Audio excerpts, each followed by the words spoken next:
చాలామంది ఈ మాట్లాడే ఒక క్రమంలో ఇంకొక మాట ఏమంటారంటే, మిగతా వర్ణాల వాళ్ళందరూ కూడా ఉత్పాదక రంగంలో ఉన్నారు, వారు దేశానికి ఏదో ఒక రకంగా ఉత్పాదకత పెంచి చూపిస్తున్నారు.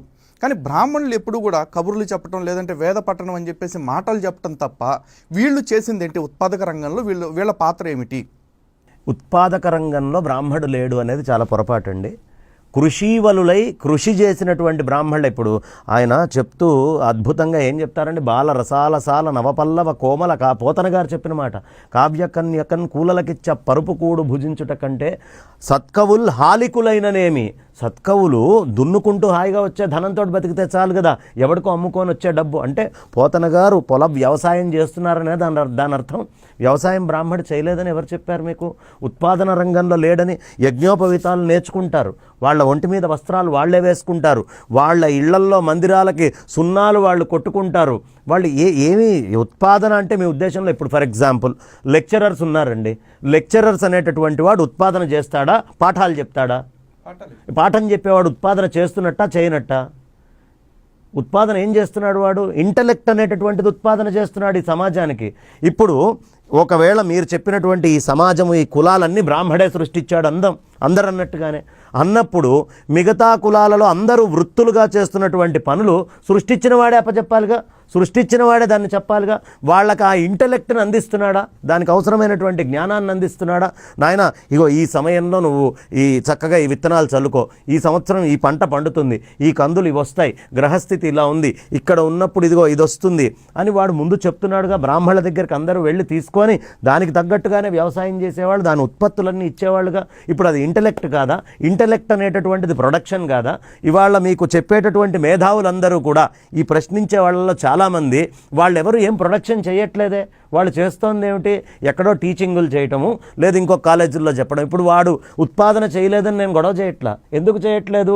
వాళ్ళు చేస్తున్నటువంటి మేధో ఉత్పాదన బ్రాహ్మడు అదే చేసేవాడు. ఎందుకంటే కులాలన్నీ బ్రాహ్మడు సృష్టించాడని మీరు చెప్తున్నారుగా. అందరికీ ఉత్పాదన రంగం ఇచ్చి ఆ ఉత్పాదనకు సంబంధించిన జ్ఞానంలో తిను వంతయి ఉండి దాంట్లో అతను ఇప్పుడు ఒక సత్యనారాయణ స్వామి వ్రతం లిస్టు ఓ బ్రాహ్మడు ఒకళ్ళకి ఇచ్చాడండి.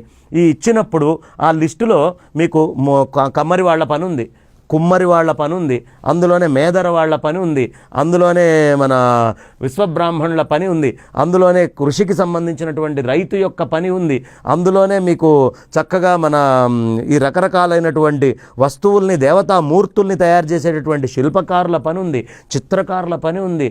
మొత్తం ఎన్ని కులాలు మీరు తీసుకుంటే, పద్మశాలీలు వస్త్రాలు తీసుకొచ్చి నేసి ఇస్తారు, వస్త్రాలకు సంబంధించినటువంటి పని ఉంది. అందులో అన్ని కులాలని ఇన్వాల్వ్ చేశారండి, అన్ని ఉత్పాదనల్ని ఇన్వాల్వ్ చేశారు. ఇప్పుడు డాక్టర్ అనేటటువంటి వాడు అతను ఏది ప్రొడక్షన్ చేయలేదు, డాక్టర్ ప్రొడక్షన్ చేయలేదు కదా అని ప్రొడక్షన్ లేనటువంటి డాక్టర్లు యూజ్లెస్ అంటారా మీరు? ఆ డాక్టర్ ఏం చేస్తున్నాడు? ప్రొడక్షన్ చేసినటువంటి వస్తువుని అప్రాప్రియేట్గా రోగిని గమనించుకొని రోగికి తగ్గట్టుగా పంపిస్తున్నాడు. ఇతను ఏ ఉత్పాదన చేసేవాడే మహానుభావుడు అనే వాదన మీరు చేస్తే అది కూడా దోషమే.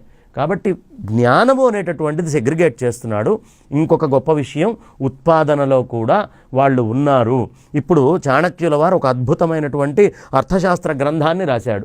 ఆ అర్థశాస్త్ర గ్రంథంలో ఏమన్నా కుండ పుట్టిందా? అందులో నుంచి ఏమన్నా ఇంకొక కార్పెంటరీ వర్క్ వచ్చిందా? కానీ అన్ని వర్కులకి సంబంధించిన ఎకనామిక్స్ అంతా అందులో ఉంది, అన్నిటికీ సంబంధించిన మూలాలు అందులో ఉన్నాయి. ఇప్పుడు ప్రొడక్షన్ అంటే ఏమిటి? ఈ జ్ఞానం ప్రొడక్షన్ కాదా? సంగీతము అనేది ఉంది, ప్రొడక్షన్ కాదా? ఏది ప్రొడక్షన్ మీ ఉద్దేశంలో?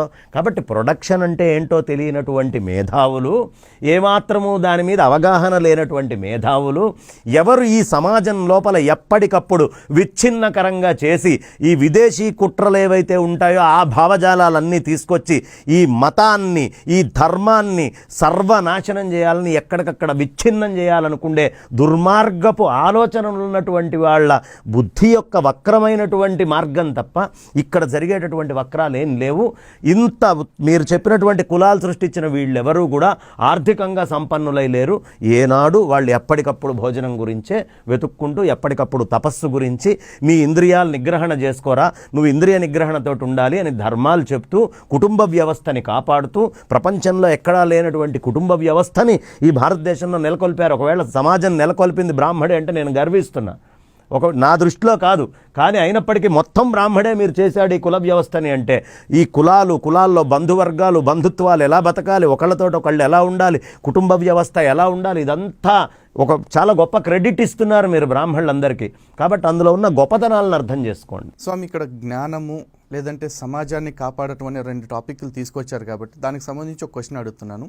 ఇప్పుడు జ్ఞానం కాడికి వచ్చేపాటికి మేము జ్ఞానులము మేధావులము అని ముసిగేసుకుని కొంతమంది ఈరోజు వాడికి వేదం తెలియదు, సంస్కృతం తెలియదు, ఆ భాష ఏంటో, ఛందస్సు ఏమిటో, వ్యాకరణం ఏంటి ఏమీ తెలియదు, కానీ 4 మంత్రాలు లేకపోతే శ్లోకాలు పుక్కిట పట్టేసుకుని దానికి వాడికి తోచిన అర్థం చెప్పేసుకుంటూ ఇష్టం వచ్చినట్టు మా వేద మంత్రాలని వక్రీకరిస్తున్నారు. కాకపోతే అలాంటి మాటలకి ఇది అబద్ధము, ఇది నిజము అని చెప్పటానికి ఏమైపోయింది? మన బ్రాహ్మణ వ్యవస్థలోని జ్ఞానుల యొక్క నోర్లు ఏమైపోయింది? ఎందుకు మాట్లాడట్లేదు? ఎందుకు వాళ్ళకి సరైన సమాధానం తగు రీతిలో చెప్పలేకపోతున్నారు? ఇప్పుడు ఎవడైనా సరే ఒక ఐఏఎస్ ఉన్నారు, ఆ ఐఏఎస్ని తను ఫైల్ దగ్గర కూర్చొని మాట్లాడతాడు, దిగి స్ట్రీట్ ఫైట్ చేయమనండి, వాడితోటి వీటితోటి కొట్లాడి బాహాబాహిగా కొట్టుకోమనండి, కొట్టుకుంటాడా? ఎందుకు కొట్టుకోడు? తను చదువుకున్నటువంటి విజ్ఞత, తన మేధావిత్వము, జ్ఞానము అనేది ఏదైతే ఉంటుందో అది వీధిని పడి కొట్టుకోవడానికి ఇష్టపడదు.